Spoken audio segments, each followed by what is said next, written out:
Baik, terima kasih kepada moderator dan juga kepada Pak Sahrul yang telah memberikan tanggapan terhadap apa yang saya sampaikan pada hari ini. Terima kasih, ini merupakan ya sesuatu yang baik ya.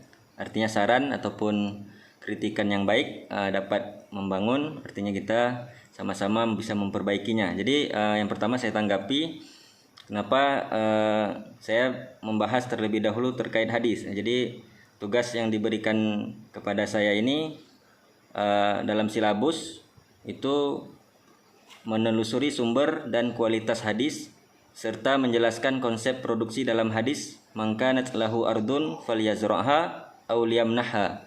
Jadi karena sesuai judul yang diberikan kepada saya, urutannya saya sesuaikan dengan judul karena di sini disebutkan menelusuri sumber dan kualitas hadis disebutkan terlebih dahulu, kemudian serta menjelaskan konsep produksi dalam hadis.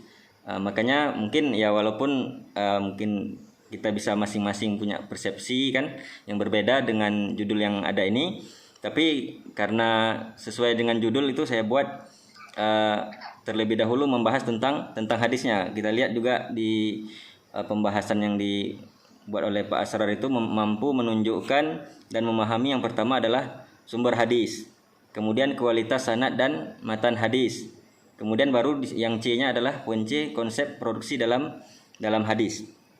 Ya, jadi saya buat itu urutannya sesuai dengan tugas yang diberikan. Makanya saya sebutkan hadisnya terlebih dahulu baru terkait konsep produksi. Kemudian yang kedua, apakah produksi hanya terkait dengan pertanian saja? Tentu banyak, bukan hanya pertanian ya, bisa pekerjaan-pekerjaan yang lain, bisa produksi-produksi yang lain. Tetapi karena hadis ini terkait dengan pertanian, ya hadis mangkanat lahu ardun falyazra'ha aw liyamnahha. Barang siapa yang memiliki sebidang tanah, maka hendaklah dia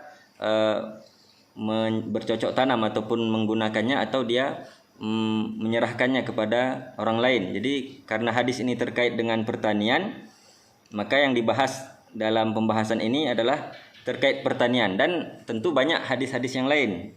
Ya, tentu banyak hadis-hadis yang lain. Mungkin kalau kita sampaikan dalam waktu yang singkat tidak bisa disampaikan semua. Di antara contohnya hadis tentang pertanian itu di sini dalam kitab Imam Bukhari, an Anas qala Rasulullah sallallahu alaihi wasallam ma min muslim yaghrisu gharsan aw yazra'u zar'an fayakulu minhu tayrun aw insanun aw bahimatun illa kana lahu bihi shadaqah. Di antaranya itu dari Anas radhiyallahu anhu, katanya Rasulullah SAW bersabda, seorang muslim yang menanam pohon atau tanaman-tanaman lalu sebagian hasilnya dimakan burung, manusia atau binatang, maka orang yang menanam itu mendapat pahala. Juga ada satu lagi hadis, contohnya ya, dan banyak lagi hadis-hadis yang lain yang terkait, karena ada kitab khusus ataupun bab khusus terkait dengan pertanian, termasuk juga hadis yang hampir sama tetapi dengan dengan matan yang berbeda. Di antaranya an Ibnu Abbas, maaf,